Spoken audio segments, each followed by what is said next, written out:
Our next speaker has spent his whole career eliciting that sense of wonder. Please welcome John Lloyd.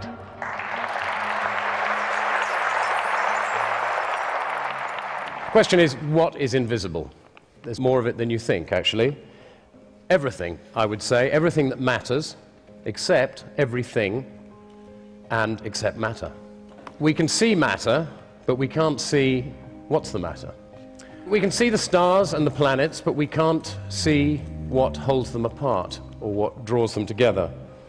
With matter, as with people, we see only the skin of things. We can't see into the engine room. We can't see what makes people tick, at least not without difficulty, and the closer we look at anything, the more it disappears. In fact, if you look really closely at stuff, if you look at the basic substructure of matter, there isn't anything there. Electrons disappear in a kind of fuzz, and there is only energy. One of the interesting things about invisibility is that things that we can't see, we also can't understand. Gravity is one thing that we can't see, and which we don't understand. It's the least understood of all the four fundamental forces, and the weakest. And nobody really knows what it is or why it's there. For what it's worth, Sir Isaac Newton, the greatest scientist who ever lived, he thought Jesus came to Earth specifically to operate the levers of gravity. That's what he thought he was there for. So, bright guy. Could be wrong on that one, I don't know. Consciousness. I see all your faces. I've no idea what any of you are thinking. Isn't that amazing? Isn't it incredible that we can't read each other's minds when we can touch each other, taste each other, perhaps, if we get close enough? But we can't read each other's minds. I find that quite astonishing. In the Sufi faith, this great Middle Eastern religion, which some claim is the root of all religions, Sufi masters are all telepaths, so they say, but their main exercise of telepathy is to send out powerful signals to the rest of us that it doesn't exist. So that's why we don't think it exists, the Sufi masters working on us. In the question of consciousness and artificial intelligence is really, like the study of consciousness, got nowhere. We have no idea how consciousness works. Not only have they not created artificial intelligence, they haven't yet created artificial stupidity. The laws of physics, invisible, eternal, omnipresent, all-powerful, remind you of anyone? Interesting. I'm, as you can guess, not a materialist, I'm an immaterialist, and I found a very useful new word, agnostic. Okay? I'm an agnostic. I refuse to be drawn on the question of whether God exists until somebody properly defines the terms. Another thing we can't see is the human genome. And this is increasingly peculiar because about 20 years ago, when they started delving into the genome, they thought it would probably contain around 100,000 genes. Every year since, it's been revised downwards. We now think there are likely to be only just over 20,000 genes in the human genome.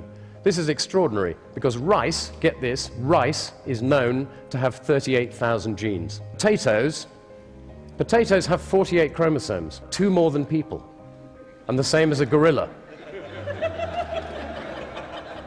You can't see these things, but they are very strange.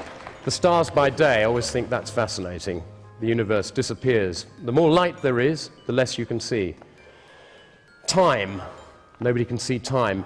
I don't know if you know this, modern physicists, there's a big movement in modern physics to decide that time doesn't really exist because it's too inconvenient for the figures. It's much easier if it's not really there. You can't see the future, obviously, and you can't see the past except in your memory. One of the interesting things about the past is you particularly can't see. My son asked me this the other day, said, "Dad, can you remember what I was like when I was 2?" And I said, "Yes." He said, "Why can't I?" Isn't that extraordinary? You cannot remember what happened to you earlier than the age of 2 or 3, which is great news for psychoanalysts, because otherwise they'd be out of a job, because that's where all the stuff happens. That makes you who you are. Another thing you can't see is the grid on which we hang. This is fascinating. You probably know, some of you, that cells are continually renewed. Skin flakes off, hairs grow, nails, that kind of stuff, but every cell in your body is replaced at some point. Taste buds every 10 days or so. Livers and internal organs take a bit longer. A spine takes several years. But at the end of 7 years, not one cell in your body remains from what was there 7 years ago. The question is, who then are we? What are we? What is this thing that we hang on that is actually us? Atoms, can't see them. Nobody ever will. Smaller than the wavelength of light. Gas, can't see that. Interesting, somebody mentioned 1600 recently. Gas was invented in 1600 by a Dutch chemist called Van Helmont. And it's said to be the most successful ever invention of a word by a known individual. Quite good. He also invented a word called blas, for meaning astral radiation. Didn't catch on, unfortunately. But well done him. Light. You can't see light. When it's dark in a vacuum, if a person shines a beam of light straight across your eyes, you won't see it. It's slightly technical. Some physicists will disagree with this, but it's odd that you can't see the beam of light. You can only see what it hits. Electricity, you can't see that. Don't let anyone tell you they understand electricity. They don't. Nobody knows what it is.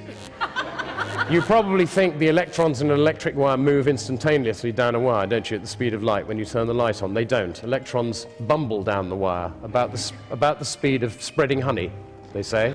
Galaxies, 100 billion of them estimated in the universe. 100 billion. How many can we see? 5. 5 out of the 100 billion galaxies with the naked eye, and one of them is quite difficult to see unless you've got very good eyesight. Radio waves, there's another thing. Heinrich Hertz, when he discovered radio waves in 1887, he called them radio waves because they radiated. Somebody said to him, well, what's the point of these, Heinrich? What's the point of these radio waves that you've found? And he said, well, I've no idea, but I guess somebody will find a use for them someday. The biggest thing that's invisible to us is what we don't know. It is incredible how little we know. Thomas Edison once said, we don't know 1% of 1 millionth about anything. And I've come to the conclusion, because you asked this other question, what's another thing we can't see? The point, most of us. What's the point?